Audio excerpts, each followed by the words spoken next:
Dear friend, आज हम लोग जो है एक नए चैप्टर की शुरुआत कर रहे हैं जो यूपीएसआई के लिए है। देखिए, आज जो हम लोग चैप्टर पढ़ने वाले हैं ये बहुत ही इंपॉर्टेंट रोल प्ले करेगा यूपीएसआई के एग्जाम्स के लिए। ये जो है आज जो हमारा सबसे इम्पोर्टेंट चैप्टर है वो है टाइम एंड वर्क, यानी कार्य व समय को हमें पढ़ना है। उसको पढ़ने से पहले हम क्या करने जा रहे हैं, हम जो उसके अंदर ये देखने जा रहे हैं कि हमारी थ्योरी का पोर्शन कितना है। देखिए, थ्योरी इसमें यूज होती ही नहीं है, इसमें हमें सिर्फ थ्योरी को पढ़ना है लेकिन थ्योरी का उपयोग नहीं करना है, क्योंकि हम इसको लगाएंगे पूरे चैप्टर को शॉर्टकट मेथड से, और शॉर्टकट मेथड ही हमारा इस चैप्टर को पूरा सॉल्व करेगा। तो हम उसी बेसिस पे इसमें आगे डे बाय डे बढ़ेंगे। तो चलिए हम बात करते हैं। जो पहली हेडिंग है यानी पहली डेफिनेशन की बात कर रहे हैं हम वर्क की। वर्क यानी कार्य की। वो कुछ इस तरीके से है, किसी वस्तु को एक स्थान से दूसरे स्थान पर विस्थापित करने के लिए जो भी कार्य करना पड़ता है वह उस वस्तु का कार्य कहलाता है। और इसको रिप्रेजेंट करेंगे हम किससे? ये हम रिप्रेजेंट करेंगे W से। फिर दूसरा है टाइम को लेके। टाइम कहता है कि किसी कार्य को पूर्ण करने में किसी वस्तु या व्यक्ति द्वारा जो भी समय लिया गया होगा वह उस व्यक्ति या वस्तु का कार्य का पूर्ण करने में लगने वाला समय ही आपका क्या कहलाएगा? उस कार्य का समय कहलाता है। यानी इसको रिप्रेजेंट करेंगे हम किससे? T से। बात समझ में आए? 2 पॉइंट तो ये पढ़ना ही पढ़ना है। इसके बाद इसमें 2 बहुत इंपॉर्टेंट पॉइंट आता है जो हमें पढ़ना है रिमार्क के पॉइंट से। रिमार्क यानी हम जो सबसे इम्पोर्टेंट पॉइंट है हम उसको डिस्कशन करने जा रहे हैं। और रिमार्क में हम पहला पॉइंट ये डिस्कस करेंगे कि जब भी कार्य दिया गया हो न हो तब कार्य को सदैव 1 के बराबर मानते हैं। यानी कभी भी आप किताबी मेथड जब आप पढ़ रहे होंगे बुकिश नॉलेज में आप देखेंगे कि ज़्यादातर वो टोटल वर्क को मान लेते हैं इक्वल टू 1। तो हम क्या कर रहे हैं कि टोटल वर्क को किताबी मेथड लिखा गया है तो हम यहाँ पढ़ा दे रहे हैं, लेकिन इसका यूटिलाइजेशन बिल्कुल ही नहीं होगा, ये ध्यान रखिएगा। तो इसको हम मान लेंगे हमेशा इक्विवेलेंट टू 1 मान लेंगे। दूसरी चीज, हमारा एक चीज है कि एक व्यक्ति द्वारा एक दिन में किया गया कार्य क्या होगा, तो ये देखना है। यानी जो कार्य होता है उसके द्वारा एक बटा अकेले कार्य करने में लिए गए समय के बराबर होगा। यानी W is inversely proportional to 1/T, या हम कह सकते हैं T is inversely proportional to 1/W। इसका मतलब समझिए, यदि T बढ़ रहा है, यदि समय ज़्यादा लग रहा है तो कार्य क्या होगा? कम होगा। ठीक है, यानी एफिशिएंसी उसकी कम हो जाएगी। यदि ये आपका समय कम लग रहा है तो कार्य क्या होगा? ज़्यादा होगा। सेम रेसिप्रोकल हो जाएगा। यदि हमने कार्य ज़्यादा किया तो समय कम लगेगा, यदि कार्य हमने कम किया तो समय ज़्यादा लगेगा। ठीक है, तो ये सारी चीज़ें हैं थ्योरी इसकी। पहले इसको कॉपी कर लीजिए और फिर इस पर हम 1 बाय 1 क्वेश्चंस देखते हैं।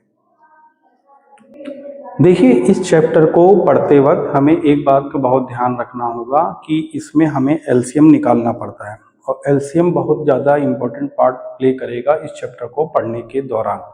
तो हमें बस एक छोटा सा एक टॉपिक देख लेना है एलसीएम का, कि हम एलसीएम क्या निकाल रहे हैं। सपोज करिए हमें निकालना है एलसीएम 10 गुणे 12 गुणे 18 का। तो हम क्या करेंगे, हमने सीधे सीधे यहाँ पे भाग करना चालू किया। 10, 12 और 18 को 2 से भाग किया, 5, 6, 9, फिर 2 से भाग किया सीधे 5, फिर 3 और फिर 9, फिर 3 से भाग किया 5, 1, 3, फिर 3 से भाग किया तो ये आया 1, 1 और ये 5, फिर 5 से भाग किया और ये आया 1।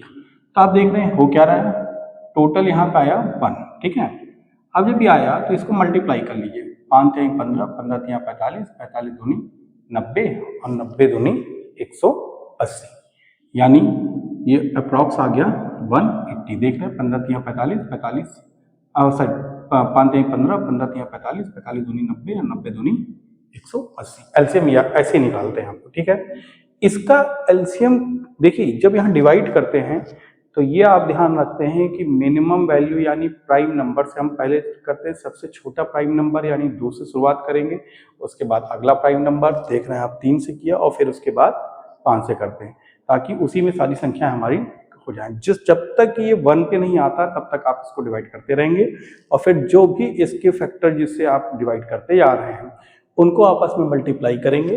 और मल्टीप्लाई आप जब कर रहे हैं तो आप देख रहे हैं 2 × 2 × 3 × 3 × 5 = 180। This is the LCM of 10, 12, 18। ये इंपॉर्टेंट रोल प्ले करेगा आपके टाइम एंड वर्क में। तो इसको कॉपी कर लीजिए और फिर हम इसके बाद नेक्स्ट क्वेश्चन पे देखते हैं। डियर फ्रेंड, आपके पास जो है 2 क्वेश्चंस और आए हैं जो आपके टाइम एंड वर्क से रिलेटेड हैं।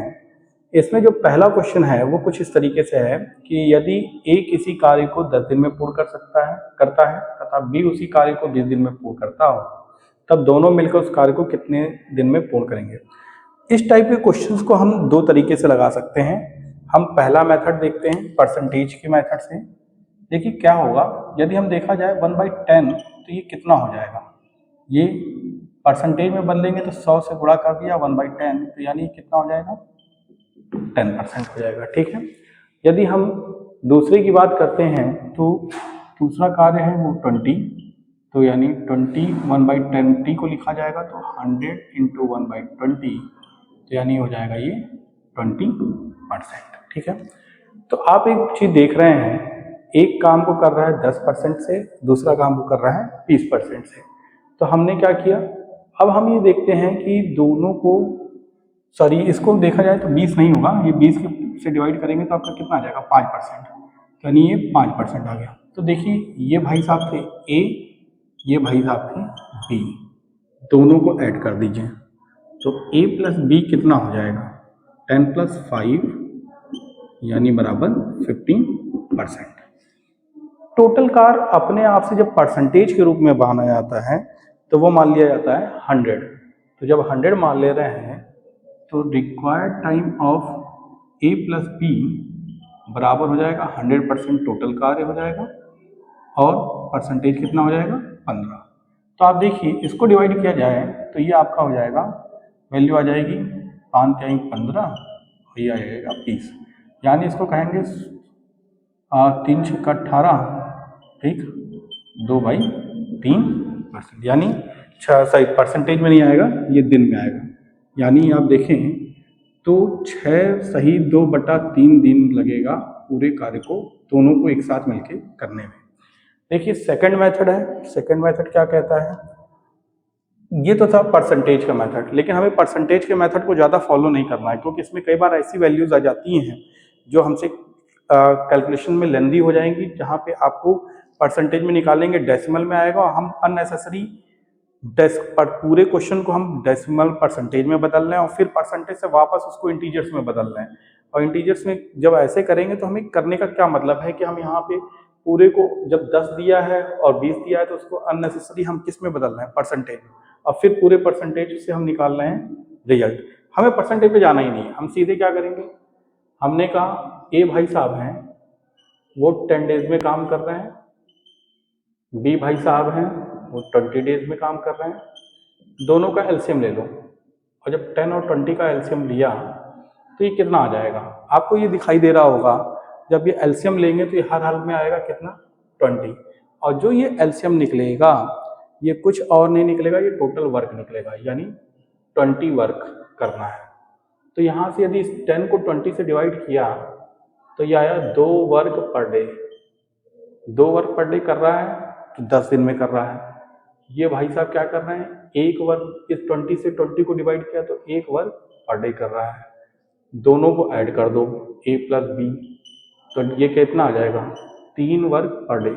ये कुछ और नहीं है, वर्क प्रतिदिन, यानी वर्क पर डे का मतलब हुआ ये प्रतिदिन कितने कार्य कर सकता है, और ये प्रतिदिन जितना कार्य करेगा वो उसकी कार्य क्षमता को रिप्रेजेंट करता है, ये भी बात जान लीजिए। यानी एफिशिएंसी जो होती है वर्क पर डे होती है, ये बात समझिएगा, और ये बहुत इंपॉर्टेंट रोल प्ले करेगा पूरे टाइम एंड वर्क चैप्टर में। तो हम यहाँ पे करने क्या जा रहे हैं, रिक्वायर्ड टाइम हम देखते हैं a + b का, तो ये होता है कितना, टोटल है 20 वर्क, यहाँ पे दोनों मिलके कितना प्रतिदिन कर रहे हैं 1 वर्क पर डे, W से W कैंसिल, D ऊपर गया तो यानी क्या आ जाएगा 20/3 दिन, जिसको हम लिख सकते हैं 6 सही 2/3 दिन। आप देख रहे हैं दोनों जगह आंसर सही है, लेकिन हम यहाँ पे अननेसेसरी परसेंटेज में जा रहे हैं, वहाँ परसेंटेज में जाने की जरूरत नहीं है। तो हमारा क्वेश्चन डायरेक्टली हो सकता है, और हम आगे जितने क्वेश्चंस लगाएंगे वो बिना परसेंटेज में गए ही लगाएंगे। हम क्या करेंगे, डायरेक्टली क्वेश्चंस को सॉल्व कर देंगे। तो चलिए देखते हैं। यहाँ पे कह रहा है 3 लोग हैं, ए है, बी है और सी है। ये 10 डेज, ये 15 दिन और ये 20 दिन। तीनों का एलसीएम ले लीजिए, और जब एलसीएम आप लेंगे तो आपको पता चलेगा ये कुछ और नहीं निकलेगा। आप देखिए एलसीएम लेके कितना आ रहा है, 10, 15 और 20।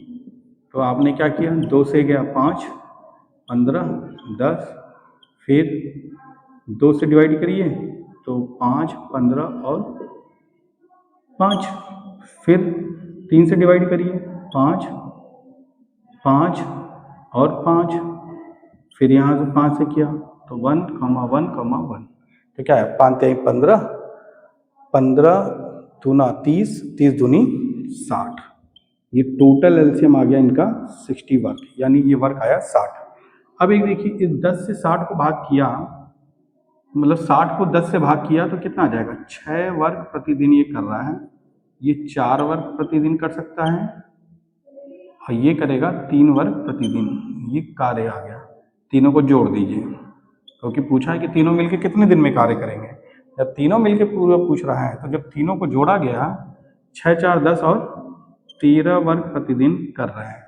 तो रिक्वायर्ड टाइम कितना लगेगा, रिक्वायर्ड टाइम ए प्लस बी प्लस सी का टोटल वर्क है 60 वर्क है, तीनों मिलके प्रतिदिन 13 कर रहे हैं। तो 13 तिया कितना हो जाएगा, 39, 13 चौक के 52, 13 चौक के 52 हो जाएगा। तो यानी 4 वर्क 8/13 डेज, यही इसका आंसर हो जाएगा। ठीक है, तो इस तरीके से ये क्वेश्चंस हम करते हैं। और आप देख रहे हैं हम परसेंटेज पे नहीं जाएंगे, हम हर हाल में करेंगे क्वेश्चंस को किस में, इंटीजर्स या एलसीएम के फैक्टर में। ठीक है, हमें यहाँ पे एलसीएम नहीं लेना था, यहाँ पे हम एलसीएम ले रहे हैं। यहाँ पे हम अननेसेसरी परसेंटेज को कन्वर्ट कर रहे हैं, यहाँ हम डायरेक्टली ही लगा दे रहे हैं। तो हम डायरेक्टली मेथड को ही फॉलो करेंगे। चलिए कॉपी करिए, फिर आगे देखते हैं क्वेश्चन। डियर फ्रेंड, हम लोग 2 नए क्वेश्चंस और देख रहे हैं जो टाइम एंड वर्क के हैं। इसमें जो पहला क्वेश्चन है वो कुछ इस तरीके से है कि यदि किसी कार्य को ए व बी एक साथ मिलकर 6 दिन में पूर्ण कर सकते हैं तथा उसी कार्य को ए अकेले 10 दिन में कर सकता है, तब बी उसी कार्य को अकेले कितने दिन में पूर्ण करेगा। देखिए इस तरीके के क्वेश्चन को सेम वही पैटर्न हम लगाएंगे। ए व बी दोनों मिलकर कर रहे हैं कितने दिन में, 6 दिन में, 6 डेज। ए अकेले उसको कितने दिन में कर रहा है, 10 दिन में, 10 डेज में। दोनों का एलसीएम निकाल लीजिए, 6 और 10 का, ये करीब आएगा आपका 30 डेज, 30, और ये हो जाएगा टोटल वर्क। ठीक, अब हमने क्या 6 से 30 को डिवाइड किया तो ये आ गया 5 वर्क पर डे, ये आ गया आपका 3 वर्क पर डे। अब कह रहा है सी अकेले कितने दिन, बी उसको कितने दिन में करेगा। तो इसमें से इसको घटा दीजिए, मतलब ए को घटा दीजिए इसमें। तो जब घटाया 5 में से 3 गया तो यहाँ पे बचा 2 वर्क पर डे और यहाँ बचेगा बी, यानी बी की कार्य क्षमता कितनी आ गई, 2 कार्य प्रतिदिन कर सकता है। और टोटल काम कितना है बी का, required time of B, total work है 30 work upon 2 work per day, W से डब्ल्यू कैंसर, डी ऊपर गया, ये गया 15 बार, तो यानी आएगा 15 दिन। तो आप देख रहे हैं 15 दिन इस तरीके से किया जा सकता है। ठीक है, अब अगला देखिए, बड़ा अच्छा क्वेश्चन है। कह रहा है कि ए कॉमा बी व सी एक साथ मिलकर किसी कार्य को 10 दिन में कर सकते हैं। लिख दीजिए ए प्लस बी प्लस सी किसी कार्य को 10 डेज में कर लेंगे। ए व बी एक साथ मिलकर 12 दिन में करते हैं, तो ए व बी मिलके एक साथ 12 दिन में करते हैं। दोनों का एलसीएम निकाल लीजिए। दोनों का एलसीएम आप निकालेंगे तो ये भी कुछ देखिए ऐसे ही आ रहा है, 10 12, 2 से किया 5, ये 6, 3 किया, 2 से फिर किया तो 5 × 3, तो 3 आएगा और 5 आ जाएगा। तो 5 × 15, 15 दूना 30, 30 दूनी 60, यानी ये 60 वर्क आ गया। जब 60 वर्क आ गया तो ये देख रहे हैं आप कितना आ जाएगा, 6 वर्क पर डे, ये आ गया 5 वर्क पर डे। अब पूछ रहा है सी अकेले उस कार्य को कितना करता है, तो यहाँ माइनस कर दीजिए। अब माइनस करें तो ए और बी इससे माइनस होगा तो बचेगा क्या, केवल सी। 6 में से 5 गया तो 1 वर्क पर डे, यानी एक कार्य कर रहा है वो प्रतिदिन।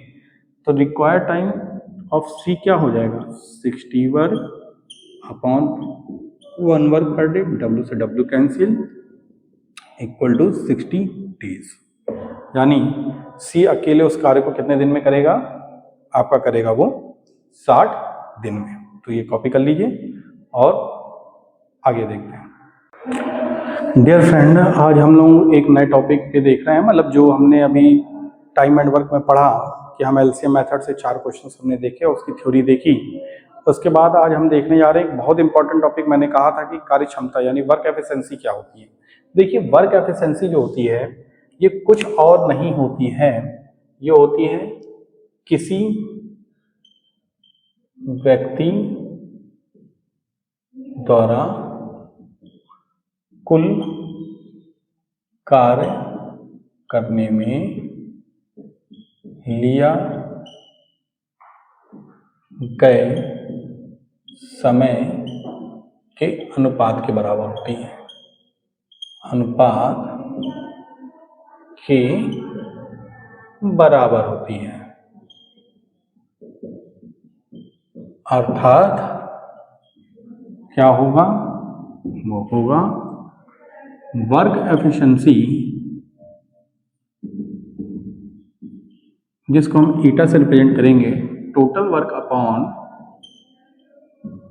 Total time. तो आप यहाँ पे देख रहे हैं total work upon total time, यानी ये हो जाएगा W अपॉन टी। तो ईटा बराबर हो जाएगा W बाई टी, ये आ जाएगा। इसीलिए मैं इसको कहता था वर्क पर डे, हम इसी से रिप्रेजेंट कर रहे थे। और आप देख रहे हैं यहाँ पे जो ईटा है वो डायरेक्टली प्रोपोर्शनल है W के, और ईटा इनवर्सली प्रोपोर्शनल है 1 बाई टी के। तो आप एक बात देख रहे हैं, जब W बढ़ेगा तब ईटा भी बढ़ेगा, जब W कम होगा ईटा कम हो जाएगा। इस केस में क्या है, यानी कार्य जितना कार्य करेंगे उसकी कार्य क्षमता बढ़ जाएगी। कार्य और कार्य क्षमता दोनों एक दूसरे के डायरेक्टली प्रोपोर्शनल है, यहाँ पे इनवर्सली प्रोपोर्शनल है। आपने कार्य ज़्यादा किया तो कार्य क्षमता ज़्यादा होगी, कार्य कम किया तो कार्य क्षमता कम होगी। अब यहाँ पे देखिए, कार्य करने में यदि समय ज़्यादा लग रहा है तो कार्य क्षमता कम हो जाएगी, और कार्य करने में यदि समय कम लग रहा है तो कार्य क्षमता बढ़ जाएगी। ये 2 इम्पॉर्टेंट रिलेशनशिप है जो आपका पूछा जाता है टाइम एंड वर्क में, ठीक है। और इससे रिलेटेड बहुत से क्वेश्चंस आते हैं जो हम अगले लेक्चर में देखेंगे। तो इसको आप बहुत अच्छे से नोट कर लीजिए पहले, और नोट करने के साथ ही एक बात आपसे ये कहना है कि इसमें हमें सिर्फ एक ही बुक पढ़नी है, वो RS अग्रवाल पढ़नी है। इसके अलावा आपके एग्जाम के लिए और कोई बुक की ज़रूरत नहीं है, उतना वर्क सफिशेंट है। चलिए, आपको ज़्यादा से ज़्यादा ये वीडियो भी समझ में आया हो तो इसको आप ज़्यादा से ज़्यादा लाइक, शेयर एंड सब्सक्राइब करिए, और बाकी लोगों से आप जितना सब्सक्राइब करेंगे हम उसी तरीके से कनेक्ट होंगे और ज़्यादा से ज़्यादा वीडियो बनाने के लिए प्रेरित होंगे। चलिए, आज के लिए इतना ही, और आज हम यहीं पर रोक रहे हैं। धन्यवाद।